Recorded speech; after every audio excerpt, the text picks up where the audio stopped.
Welcome YouTube family. This is Mike. I'm Ali. So I was lucky enough to get the Off-White Air Jordan 5s. Yeah, bro. It was I wouldn't say it was a tough cop because the funny story was I was in Walmart and my brother's brother-in-law, he texted me. He's like, yo, get on that sneakers app and get the shoe. I went on and I paid through Apple Pay or whatever, but I didn't have any high expectations of getting the shoe because last time I won the Air Max 5s. I'm sorry, Air Max 5. Air Max 90s, bro. Air Max 5. These are the Jordan 5. So I won the Air Max 90s and I was so stoked. I was like, I got Off-White Air Max 90s. I was so happy. I got the email with the confirmation and everything from Nike. So about a couple of days in, I was like, I got another email saying, sorry, we can't process your order due to overfilling and stuff. So I was so... Nike, you gotta do better, man. Yeah, man. Yeah, Nike has to do better. So I was so upset. And then when I got these, I was like, you know what? I'm not gonna hold my breath because of what happened last time. And then a day or so later, I got like, oh, your shoes are gonna be shipped. So I was like, oh, I was so happy. But anyways, maybe you could tell me more about the shoe. I'm a rookie when it comes to these shoes. I know Off-White, like not like everybody else, but just a little bit. Yeah. So if you could tell me more about the shoes to give me knowledge, that'd be great. Yeah, man. I mean, we have the Air Jordan 5, originally released in 1990. One of the Tinker Hatfield's masterpieces. When the shoe actually was being designed, at least from what we know, as sneaker connoisseurs, was inspired by a fighter jet and Jordan's attacking style at the time. Right. Having won dunk contests and doing everything he was doing at the time, being the legend that he is, Tinker ended up coming up with this amazing shoe. The molded laces, the asymmetrical on the tongue and on the molding here is amazing. Always flashy. The 3M will always be on the Air Jordan 5. The flashiest shoe yet. You'll see the Virgil kind of really actually kept true to that and kept the tongue 3M even though he changed a bunch of other stuff on the shoe. Okay. And yeah, man, I mean, so it's a super class shoe. It's a classic for the Air Jordan line, for the Nike Air line. You'll see even on the back here, which you guys can peek too. The Nike Air that's there. Nike Air has always been known to be sometimes purer than real air. Right. That's always been kind of the word or phrase that goes around. That some people say like when they polled people in terms of what they feel about the brand and what they feel about the slogan of Nike Air. Right. And Virgil kept true to that too and kept it on the shoe as he redesigned it. So Tinker's original masterpiece in touch and Virgil's now remaster of that. Like this is where the shoe comes from, and we have the Air Jordan 5. I see that. Now, we were speaking earlier off camera regarding the holes. Yeah. So, what's the inspirations there? Just that's his design flow? Because I've seen it in his other shoes. Yeah. But not to the extent where he's actually cutting holes into the shoe now. I've seen it on the white colorways. He's doing that. So is that just his creativity or what's the inspiration behind that? From what we know, it's a combination of both. So, what I've read as I was looking up the shoe and really researching it, unfortunately, I caught the L on the sneakers app. So, lucky you. Bro, it happens. It's crazy. What it really is, like I said before, Nike Air is like, to be even purer than air sometimes, right? So, the thing about the air or the holes in the shoe is that the air on the outside is still within the shoe. So it has its Nike Air, right? It has everything that it has in the midsole and everything that it has there, and it's Nike Air, but all the holes are the air from the outside being in the shoe, and that's why it's also in the box. Okay. Right, so the purest air that we breathe, or the air that we can get, is still within the shoe, flowing through it, flowing through the box, flowing through the design and how it works. I really kind of started out with the dunk when I read about it, the Off-White dunks that he remastered. But then it really came to life in this shoe. Yeah. I know we've seen like videos or things on Instagram about the people cutting the holes out. Yeah. Right? I've seen that. I mean, I wouldn't do it, but I wouldn't do it either. But that's part of the work in terms of Virgil's design aspect, at least from what we read. Right? Yeah. Like, hopefully he sees this video, and if he has something else to say, Virgil, feel free to comment and school me if there's something to say about it. But from what I know. That's what we got. So another thing that I read on this shoe, the bottom sole, the yellows. So apparently, with the original ones, what would happen was, over time of wear, it'll turn yellow. So it's interesting that he actually, right off the bat, he went with the translucent yellow over here and the gray midsole. So that's interesting too. You could tell that he really had a lot of passion on this shoe. I've also read, I had to do my homework for this video. I didn't want to come off completely like not oblivious to the shoe.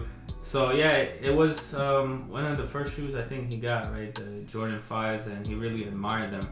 So I also want to talk about is, it's amazing that the Jordan shoes, as far as I know, when they were released, they were more for, I guess, athletic wear, right? Like you would think people, and how it blew up to be such a casual wear. I remember when I was young, and that was a hype, man. Everybody was like, oh, you got the new Jordans. Kids was like, I gotta wake up like early morning to line up to get the Jordans, and it's crazy.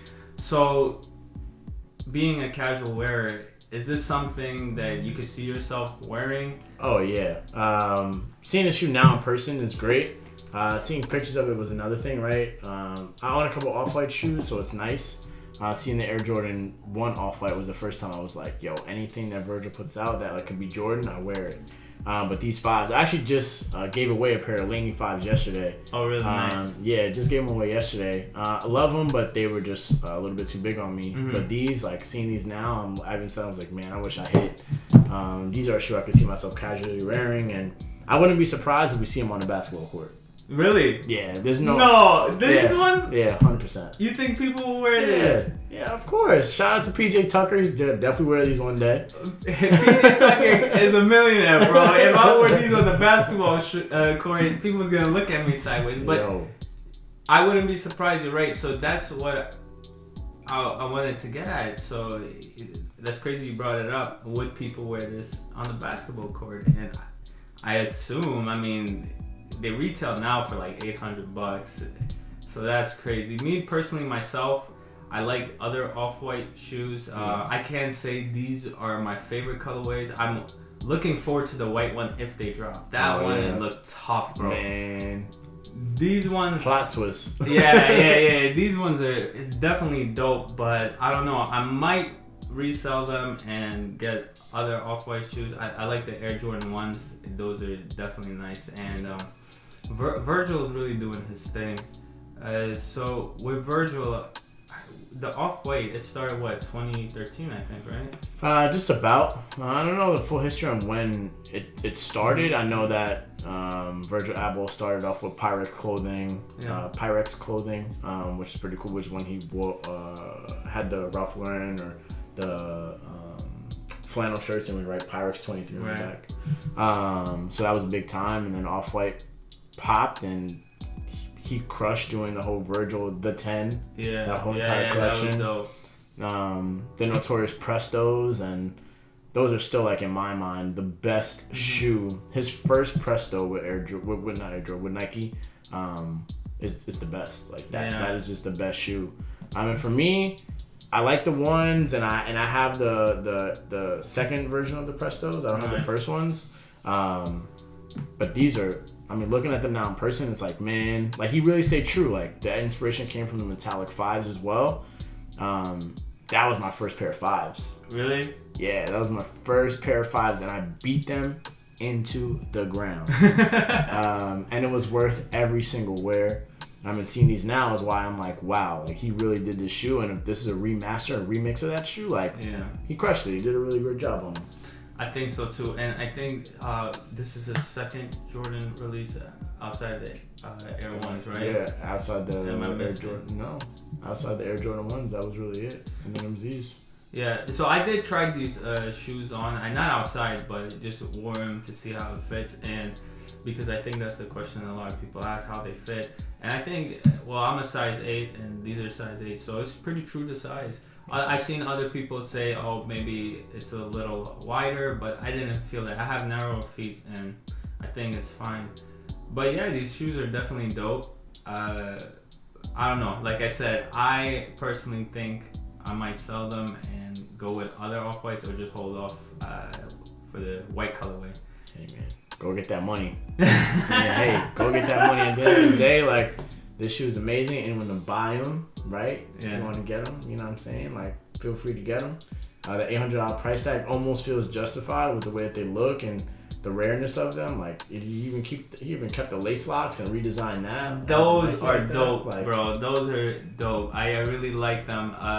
That's why I had the internal battle. So if you own these pairs, would you keep them or sell them? These are 100% a keep for me. If I had them, they're a keep for me. But I can also understand the resale market and how it works. So these shoes are so hot. Like, you get someone like me that may want to keep them and sell them for whatever they're going for right now. I think it's what you said, like 800 or something like that. Yeah. Just around that price tag, which makes sense. And if I had them and I wanted to sell them, I would hold them. Because that price is probably going to go up similar to the Air Jordan 1. Yeah. But hey, I mean, it's quick money right now, and I'd go after it. So you're saying it will probably be better value to keep them and wait further down the line. These are definitely a stash. I'd put these right on the collection and keep them there and be like, oh man, wait till that $1,200 price tag comes up and let them go. So like I said, I'm a rookie when it comes to this shoe game. If I were to shell out $800 for shoes like these, do I get labeled the term hype beast? That's the term, right? That sure is. That sure is the term. You would be officially considered a hype beast if you spent the $800 price tag on these. But hey, I mean... But I think for these ones, they're worth it. And I appreciate the creativity from Virgil. I think when it comes to shoes, for me, I appreciate the inspiration and creativity that he has. So for someone, hey, if you want to buy him $800, I don't think you are a hype beast if you appreciate the shoe for what it is and the history it has. I say, like, okay, if Gucci tomorrow has a 50% sale, wouldn't you buy it? I mean, you don't need to know the history of Gucci. I mean, you would, like, I wouldn't consider you hype beast. So if you are gonna spend $800, go at it. I mean, if you really like them, and I think these are a great get. Yeah, I'd agree. All right. Yeah, it comes with the two. I didn't put on the laces or anything. So any last comments for the people out there? Hey man, if you can get your hands on this shoe, feel free to. Please go ahead. Like I said, that design and creativity is amazing from the shoe, and I can appreciate it in its full work and masterpiece. And yeah. Yeah, so this is a video that's probably going to be a little different from our other videos. Yeah. Because these shoes released on All-Star Weekend, and it is the Jordan brand, so that still has to do with sports. Yep. That's why we did this review. I've always admired people that done shoe reviews. I've always wanted to do one, and I need to be schooled myself, which is why I brought on Mike here to help me out. So please stay tuned for our other videos. Don't forget to subscribe. Follow us on our Instagram, Garden State Rookies.